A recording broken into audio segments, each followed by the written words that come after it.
নির্বাচন নিয়ে সরকার চাপ দিলে পদত্যাগের হুমকি সিইসি। ভোট কেন্দ্র দখল করতে এলে দাঁত ভাঙা জবাব। কোনো ষড়যন্ত্রই ভোট বানচাল করতে পারবে না, হুঁশিয়ারি স্বরাষ্ট্র উপদেষ্টা। প্রগতিশীল চিন্তাকে ভিন্ন খাতে নিয়ে উগ্রবাদ ছড়ানোর চেষ্টা হচ্ছে, মন্তব্য মির্জা ফখরুলের। উপদেষ্টারা অনেক ক্ষেত্রেই অসহায়, সবকিছু নির্ধারণ করেন আমলারাই। 3 দিনের সফরে ঢাকায় পাকিস্তানের উপপ্রধানমন্ত্রী। কাল প্রধান উপদেষ্টার সাথে বৈঠক। মার্কিন শুল্ক আরও কমানোর চেষ্টায় সরকার, জানালেন প্রেস সচিব। সিদ্ধিরগঞ্জে গ্যাস লিকেজ থেকে একই পরিবারের 9 জন দগ্ধ, সবার অবস্থাই সংকটাপন্ন। মাইলস্টোনের আরেক শিক্ষার্থীর মৃত্যু। দেখছিলেন ক্রাউন সিমেন্ট সংবাদ শিরোনাম, এবার বিস্তারিত।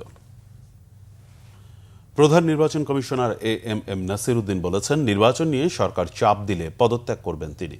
যারা ভোটকেন্দ্র দখলের স্বপ্ন দেখছে তাদের স্বপ্ন কোনোদিনও পূরণ হবে না বলেও জানান সিইসি। সংবিধানে পিআর পদ্ধতিতে নির্বাচনের কথা নেই বলেও জানান প্রধান নির্বাচন কমিশনার। বৃহস্পতিবারের মধ্যে ঘোষণা হতে পারে নির্বাচনী রোডম্যাপ। রাজশাহী থেকে পরিতোষ চৌধুরী আদিত্যের তথ্য, ছবিতে ডেস্ক রিপোর্ট। রাজশাহী অঞ্চলের প্রধান কর্মকর্তাদের সঙ্গে ত্রয়োদশ জাতীয় সংসদ নির্বাচন বিষয়ে মতবিনিময় সভা করেছেন প্রধান নির্বাচন কমিশনার এএমএম নাসির উদ্দিন। দেশ জাতি আমাদের দিকে তাকিয়ে আছে, ইতিহাস আমাদের দিকে তাকিয়ে আছে। এ সময় তিনি বলেন, নির্বাচন নিয়ে সরকার চাপ দিলে তিনি পদত্যাগ করবেন। ভোট জালিয়াতিতে যারা জড়িত ছিল, সহোদ্যোগে জড়িত ছিল, তাদেরকে তো অবশ্যই আমরা এই দায়িত্বে রাখবো না। আমার বিশ্বাস আমার অফিসাররা আগের মতো সেরকম আগে করেছে, যেহেতু আগে চেয়েছে, আগে নির্বাচন কমিশন থেকে অনেকে চেয়েছে, আগে সরকার চেয়েছে, কিন্তু আমাদের তো এখন সেরকম কোনো সমস্যা নেই। আমাদের এখানে এই সরকার তো এ পর্যন্ত তো চাই নাই, আমাদের বলতে দ্বিধা নাই। যেদিন সরকার চাইবে সেদিন নাসিরউদ্দিন এই চেয়ারে থাকবে না। সিইসি আরও বলেন, ভোট আসতে আসতে আইন শৃঙ্খলা পরিস্থিতির উন্নতি হবে। যারা ভোট কেন্দ্র দখলের স্বপ্ন দেখছেন তাদের স্বপ্ন কখনো পূরণ হবে না। যারা অস্ত্রবাজি করে ভোটে জিততে চাইবেন তাদের জন্য দুঃসংবাদ অপেক্ষা করছে। সুতরাং অস্ত্র উদ্ধারের একটা অভিযান চলবে এবং ফিল্ড লেভেলে অ্যাডজাস্টমেন্ট, যেটা অফিসারদের লেভেলে যে অ্যাডজাস্টমেন্ট, প্রশাসন থেকে আরম্ভ করে পুলিশ এবং আমাদের নির্বাচন কমিশনের সেই অ্যাডজাস্টমেন্ট, এটা একটা চলমান প্রক্রিয়া এবং ভোটকে সামনে রেখে আমরা কিন্তু এই অ্যাডজাস্টমেন্টগুলো করছি। কোন পদ্ধতিতে নির্বাচন অনুষ্ঠিত হবে এই বিতর্ক নিয়ে প্রধান নির্বাচন কমিশনার বলেছেন, আনুপাতিক পদ্ধতি বা পিআর পদ্ধতিতে নির্বাচন সংবিধানে নেই। সংবিধানের বাইরে যাওয়া সম্ভব নয়। অন্যায় কোনো হুকুম আমাদের তরফ থেকে যাবে না এবং অন্যায় কোনো আবদার কারো কাছ থেকে আমরা শুনবো না। আমরা একদম সম্পূর্ণ নিরপেক্ষভাবে যাতে কাজ করি, পেশাদারিত্বের সাথে কাজ করি, সেইটা নিশ্চিত করার জন্যই কিন্তু আমি এই ফিল্ড ভিজিটে আসি। দেখেন, পিআর পদ্ধতি তো বিভিন্ন রাজনৈতিক দল দাবি করতেছে, এটা তো আমাদের কনস্টিটিউশনে নাই, আর কোনো আইনেও নাই। আমরা শাসনতন্ত্র এবং আইন দ্বারা গাইডেড, এর বাইরে আমরা যেতে পারি না। যদি এইরকম কোনো আইন হয়, পিআর পদ্ধতিতে হয়, ওই জন্য যদি কোনো আইন হয়, শাসনতন্ত্র যদি পরিবর্তন হয়, সেটা একটা ভিন্ন প্রসঙ্গ। এটা এখনও রাজনৈতিক আলোচনার পর্যায়ে আছে, তর্ক বিতর্ক পর্যায়ে আছে, এটা রাজনীতিবিদদের ব্যাপার। আমি এর মধ্যে ঢুকতে চাই না, ইলেকশন কমিশন এর মধ্যে ইনভলভ হতে চায় না। পরে প্রধান নির্বাচন কমিশনার রাজশাহী অঞ্চলের নির্বাচন কর্মকর্তাদের নির্বাচন বিষয়ে নানা দিক নির্দেশনা দেন। আমাদের কাজ হচ্ছে, সরকার যখন চাচ্ছে আমরা নির্বাচনটা অর্গানাইজ করা আমাদের দায়িত্ব, আমরা এর মধ্যে থাকব। শর্মিলা কেয়া, বাংলাভিশন নিউজ ডেস্ক। প্রস্তুতির বিষয়টি জনগণ নির্বাচনমুখী হলে কোনো ষড়যন্ত্র কাজে আসবে না বলে জানিয়েছেন স্বরাষ্ট্র উপদেষ্টা অবসরপ্রাপ্ত লেফটেন্যান্ট জেনারেল জাহাঙ্গীর আলম চৌধুরী। প্রধান উপদেষ্টা ঘোষিত সময় অনুযায়ী ফেব্রুয়ারিতে নির্বাচনের জন্য আইনশৃঙ্খলা বাহিনী সব ধরনের প্রস্তুতি নিয়েছে বলেও জানান তিনি। শনিবার সকালে বাংলাদেশ কৃষি উন্নয়ন কর্পোরেশনের বিএডিসি হিমাগার পরিদর্শন শেষে এসব কথা বলেন স্বরাষ্ট্র উপদেষ্টা। এ সময় তিনি জানান, বৃষ্টির কারণে কৃষকের সবজি নষ্ট হয়ে যাচ্ছে, তাই দাম বেশি। পরে এক প্রশ্নের জবাবে তিনি বলেন, সামাজিক যোগাযোগ মাধ্যমে আওয়ামী লীগের নির্বাচন বানচালের চেষ্টা সফল হবে না। নির্বাচনকে কেন্দ্র করে অবৈধ অস্ত্রের মহড়া বন্ধে উদ্যোগ নেওয়া হয়েছে বলেও জানান স্বরাষ্ট্র উপদেষ্টা। এদিকে দুপুরে রাজধানীর দারুস সালাম থানা পরিদর্শন করেন জাহাঙ্গীর আলম। মিরপুর এলাকায় সন্ত্রাসী কর্মকাণ্ড বেশি হয় এমন কথা উল্লেখ করে তিনি বলেন, আইনশৃঙ্খলা পরিস্থিতি স্বাভাবিক হচ্ছে। জনগণ যে সময় ভোটারমুখী হয়ে যাবে এবং পলিটিক্যাল পার্টিগুলোর জন্য ভোটামুখী হয়ে যাবে, সেই সময় দেখবেন এই সব কিছু কেউ কোনো বাধা দিতে পারবে না। এটা হলো জনগণ হলো আমাদের মেইন ফ্যাক্টর, এবং পলিটিক্যাল পার্টিগুলি এই যে নির্বাচন, তারা যে সময় নির্বাচনমুখী হয়ে যাবে, এখনই জনগণ কিন্তু নির্বাচনমুখী হয়ে গেছে, যেমন আপনারা নির্বাচনমুখী হয়ে গেছে। মানুষের প্রগতিশীল চিন্তাকে ভিন্ন খাতে নিয়ে উগ্রবাদ ছড়িয়ে দেওয়ার চেষ্টা করা হচ্ছে বলে মন্তব্য করেছেন বিএনপি মহাসচিব মির্জা ফখরুল ইসলাম আলমগীর। জাতীয় প্রেস ক্লাবে এক আলোচনা সভায় বিএনপি মহাসচিব মির্জা ফখরুল ইসলাম আলমগীর বলেন, গণতান্ত্রিক রাষ্ট্রে তর্ক বিতর্ক হবে, কিন্তু বিতর্ক এমন জায়গায় যাচ্ছে তাতে হতাশা তৈরি হচ্ছে। উপদেষ্টারা অনেক ক্ষেত্রে অসহায়, কারণ আমলারাই সবকিছু নির্ধারণ করে দেয় বলে মন্তব্য করেন বিএনপি মহাসচিব। জানান, যদি গণতান্ত্রিক নির্বাচন করা যায় তাহলে ভবিষ্যতে জবাবদিহিতা নিশ্চিত করা যাবে। ছাত্র জনতার আন্দোলনে যে সুযোগ এসেছে তা কাজে লাগিয়ে যদি বৈষম্যহীন বাংলাদেশ গড়া যায়, তাহলে কিছুটা হলেও গণ অভ্যুত্থানের মূল্যায়ন হবে।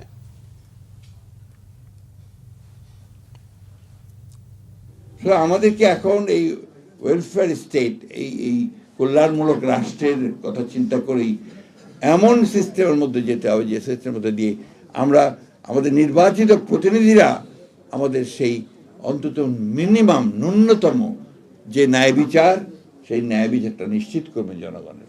আমি হতাশাবাদী লোক কখনোই ছিলাম না, আমি হতাশাবাদী হতেও চাই না, কিন্তু এটা তো সত্য কথা যে হচ্ছে। আমি যখন একটা প্রগতিবাদী সমাজ দেখতে চাই, আমি যখন একটা মানুষের অধিকারকে প্রতিষ্ঠা করবার জন্যে আপনার একটা সুষ্ঠু ব্যবস্থা চাই, আমি যখন আপনার জনগণের যে বৈষম্য কমিয়ে আনতে চাই, তার আর্থিক বৈশিষ্ট্য বৈষম্য সবকে কমিয়ে আনতে চাই, তখন যদি আমি দেখি যে সম্পূর্ণ ভিন্নভাবে ভিন্ন চিন্তা করা হচ্ছে এবং সেটাকে ডাইভার্ট করার চিন্তা করছে মানুষের চিন্তা ভাবনাগুলোকে, এবং একটা উগ্রবাদ ছড়িয়ে দেওয়ার চেষ্টা করা হচ্ছে, তখন তো হতাশা আসবেই। বিএনপির সিনিয়র যুগ্ম মহাসচিব রুহুল কবির রিজভী বলেছেন, হঠাৎ করে দু একটি দল পিআর পদ্ধতিতে নির্বাচনের কথা বলছে। এ পদ্ধতিতে প্রার্থী বাছাইয়ের কোনো সুযোগ নেই। এতে রাজনৈতিক দলগুলো আরও কর্তৃত্ববাদী হয়ে উঠতে পারে। শনিবার দুপুরে ব্রাহ্মণবাড়িয়ায় ট্যাঙ্কের পাড় মাঠে জেলা বিএনপির উদ্যোগে সদস্য সংগ্রহ নবায়ন কর্মসূচির উদ্বোধনী অনুষ্ঠানে প্রধান অতিথির বক্তব্যে তিনি এসব কথা বলেন। রিজভী বলেন, 8.5 লাখ বছর আগে মানব সমাজে যে হিংস্রতা ছিল, সেই হিংস্রতাই শেখ হাসিনা বাংলাদেশে প্রয়োগ করেছে। তবে এই রক্তপিপাসু স্বৈরাচারকে দেশের মানুষ পরাজিত করেছে। চাঁদাবাজ, দখলবাজ কিংবা গণতন্ত্রকে হত্যা করা ব্যক্তিরা বিএনপির সদস্য হতে পারবে না বলেও জানান রুহুল কবির রিজভী।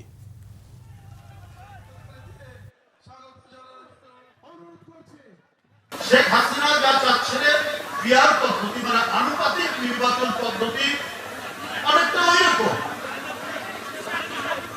যদি সেরকমই হয়, তাহলে এই যে গণতন্ত্রের জন্য এত আন্দোলন, এই যে বাচ্চা মাসুম ছেলেরা যে এই আপনার রক্ত দিল, এবং বিএনপি 16 বছর ধরে নিরন্তর সংগ্রাম করেছে গণতন্ত্র ফিরিয়ে দেওয়ার জন্য, তাদের যে অবদান, সেই অবদানকে দল স্বীকৃতি দেবে না, দেশ স্বীকৃতি দেবে না, নিশ্চয়ই তাদের দলকে, দেশকে সেই স্বীকৃতি তাদের দিতে হবে। 3 দিনের সফরে ঢাকায় এসেছেন পাকিস্তানের উপপ্রধানমন্ত্রী ও পররাষ্ট্রমন্ত্রী ইসহাক দার। দুপুর 1:30টার পর হজরত শাহজালাল আন্তর্জাতিক বিমানবন্দরে অবতরণ করে তাকে বহনকারী বিমান। পররাষ্ট্র সচিব আসাদ আলম সিয়াম বিমানবন্দরে তাকে স্বাগত জানান। এদিকে বিকেলেই জামাতের প্রতিনিধি দলের সাথে বৈঠক করেছেন সফররত পাকিস্তানের পররাষ্ট্রমন্ত্রী। সন্ধ্যায় তিনি বৈঠক করবেন বিএনপি প্রতিনিধি দলের সাথে। পাকিস্তানের পররাষ্ট্রমন্ত্রীর সফরে বেশ কয়েকটি দ্বিপক্ষীয় সহযোগিতা চুক্তি সই হবে। পররাষ্ট্রমন্ত্রী ইসহাক দার রবিবার বিকেলে প্রধান উপদেষ্টা ডক্টর মোহাম্মদ ইউনূসের সাথে সৌজন্য সাক্ষাৎ করবেন। এছাড়া একই দিন সকালে পররাষ্ট্র উপদেষ্টা তৌহিদ হোসেনের সঙ্গে একান্তে এবং পরে দ্বিপক্ষীয় বৈঠক করবেন তিনি। ওই বৈঠকেই বাণিজ্য, সংস্কৃতি, গণমাধ্যম, প্রশিক্ষণ ও ভ্রমণ বিষয়ে বেশ কয়েকটি সহযোগিতামূলক সমঝোতা স্মারক সই হবে। পররাষ্ট্রমন্ত্রী পর্যায়ের দ্বিপক্ষীয় বৈঠকে পাকিস্তানের সফররত বাণিজ্যমন্ত্রী জাম কামাল খানও যোগ দিতে পারেন বলে জানা গেছে। কূটনৈতিক সূত্রে জানা গেছে, পাকিস্তানের পররাষ্ট্রমন্ত্রী ইসহাক দার বিএনপি চেয়ারপারসন বেগম খালেদা জিয়ার সাথে সৌজন্য সাক্ষাৎ করতে পারেন। সুশীল সমাজ ও ব্যবসায়ী প্রতিনিধি দলের সাথেও পাকিস্তানের পররাষ্ট্রমন্ত্রীর বৈঠকের কথা রয়েছে। পাকিস্তানের 2 জন মন্ত্রীর ঢাকা সফরের মধ্য দিয়ে বাংলাদেশ পাকিস্তান সম্পর্ক জোরদার হবে বলে আশা বিশ্লেষকদের। এর আগে 2012 সালে পাকিস্তানের তৎকালীন পররাষ্ট্রমন্ত্রী হিনা রাব্বানী খার বাংলাদেশ সফরে এসেছিলেন। প্রধান উপদেষ্টার প্রেস সচিব শফিকুল আলম বলেছেন, মার্কিন শুল্ক ছিল সরকারের জন্য সবচেয়ে বড় চ্যালেঞ্জ, সেটাতে সরকার সফল হয়েছে। রাজধানীতে এক সেমিনারে প্রেস সচিব জানান, শুল্ক যতটুকু কমিয়ে মার্কিন বাজারে যাওয়া যায় সেটি ছিল সরকারের বড় পরিকল্পনা। অনেকে বলেছিলেন এটা দুর্বল সরকার, ট্যারিফ কমাতে পারবে না। এটা নিয়ে অনেকেই ঘোলা পানিতে মাছ শিকার করতে চেয়েছেন। অনেকে বলতে চেয়েছেন এই সরকারের অবস্থান নেই, দুর্বল, কিন্তু সেটি সঠিক হয়নি। মার্কিন বাজারের পাশাপাশি অন্যান্য বাজারেরও হিসাব কষতে হয়েছে। শুল্ক আরও কমিয়ে আনার চেষ্টা চলমান থাকবে বলে জানান প্রেস সচিব।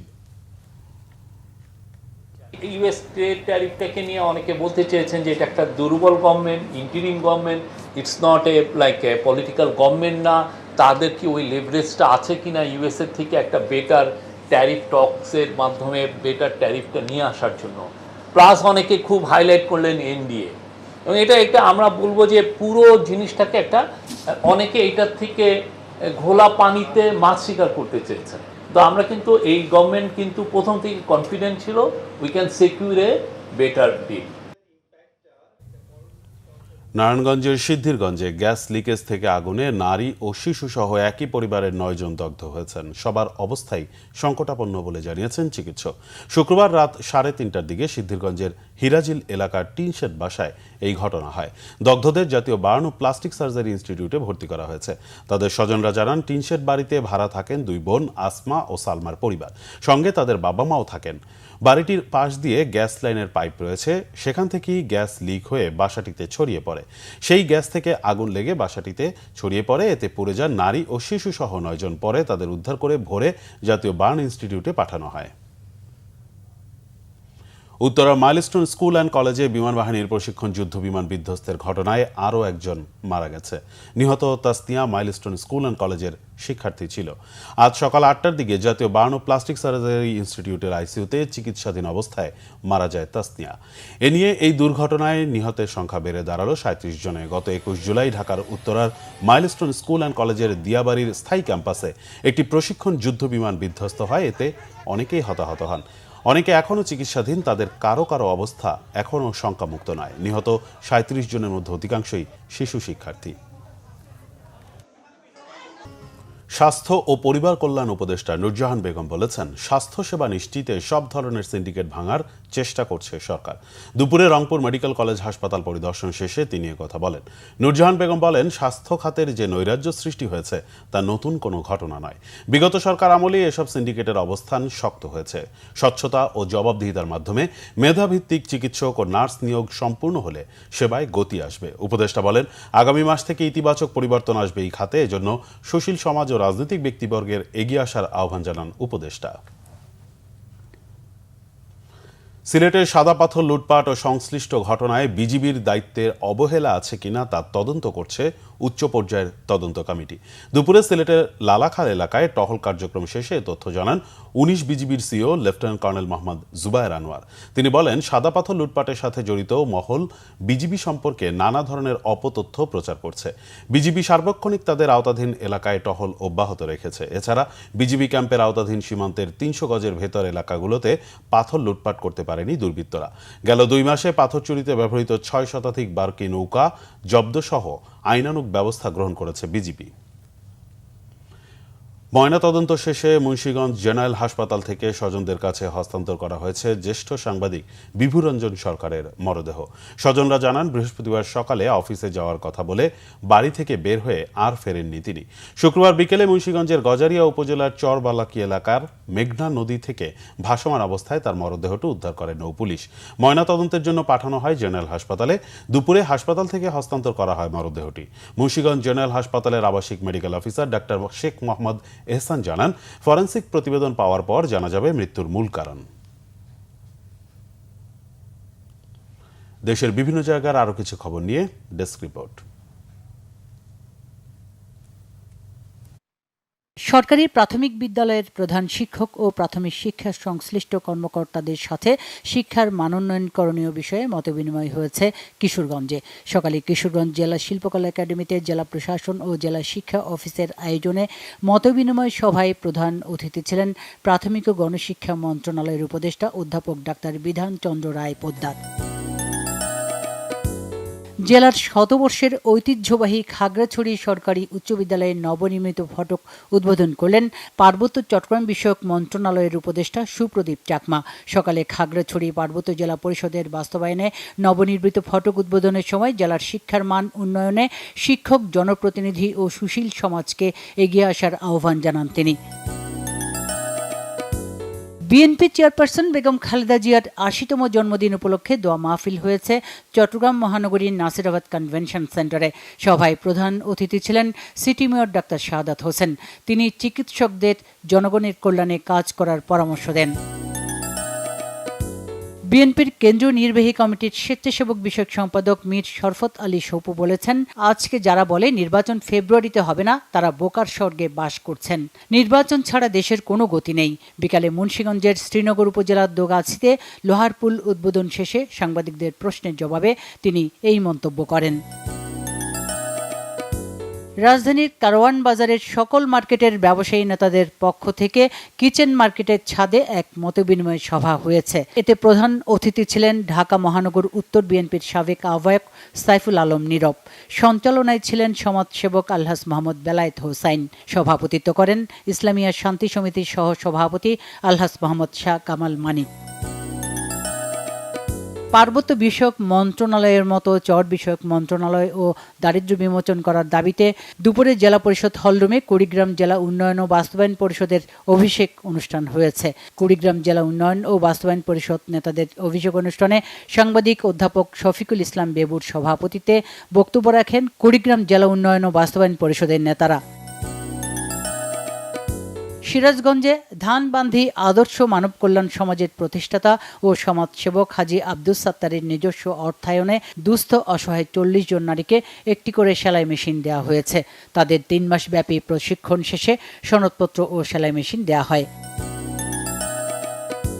একাডেমিক শিক্ষা প্রতিষ্ঠান প্যারাগন নারায়ণগঞ্জের উদ্যোগে ১৪০০ এসএসসি ও দাখিল কৃতি শিক্ষার্থীদের সংবর্ধনায় সম্মাননা ক্রেস্ট ল্যাপটপ উপহার তুলে দিয়েছেন বাংলাদেশ রিপাবলিক পার্টির প্রধান উপদেষ্টা সেলিম প্রধান। দুপুরে নারায়ণগঞ্জের আলিম আহমদ চুনকা মিলনায়তনে এসব শিক্ষার্থীর মাঝে সম্মাননা ক্রেস্ট ও ৩ জন শিক্ষার্থীকে ল্যাপটপ দেওয়া হয়। ডোমেন সিংয়ের পুকুর ও পুকুর পাটাল ভূমিদস্যুদের হাত থেকে রক্ষার দাবিতে মানববন্ধন করেছে চাঁপাইনবাবগঞ্জের কয়েকটি গ্রামের এলাকাবাসী। চাঁপাইনবাবগঞ্জ পৌর এলাকা ৬ ও ১৪ নম্বর ওয়ার্ডের এলাকাবাসীর আয়োজনে শান্তির মোড় এলাকায় এই মানববন্ধন হয়। Bangla vision news desk. সংবাদ শেষ করব ক্রাউন সিমেন্ট শিরোনামগুলো আরেকবার জানিয়ে।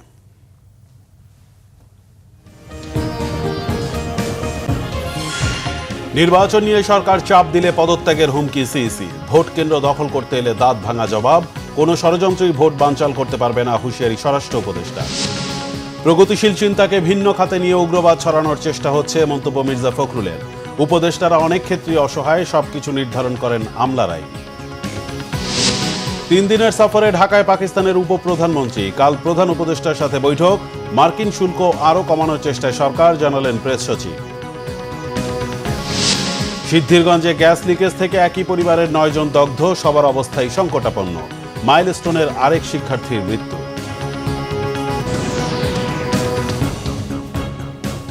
এই ছিল এখনকার মতো। পরের সংবাদ সন্ধ্যে ৭:৩০টায় দেখার আমন্ত্রণ রইল। এছাড়া বাংলা ভিশন সংবাদ ও সংবাদ সংশ্লিষ্ট অনুষ্ঠান দেখতে ভিজিট করুন www.bvnews24.com, facebook.com/banglavishnnews এবং সাবস্ক্রাইব করুন youtube.com/banglavishnnews। ধন্যবাদ।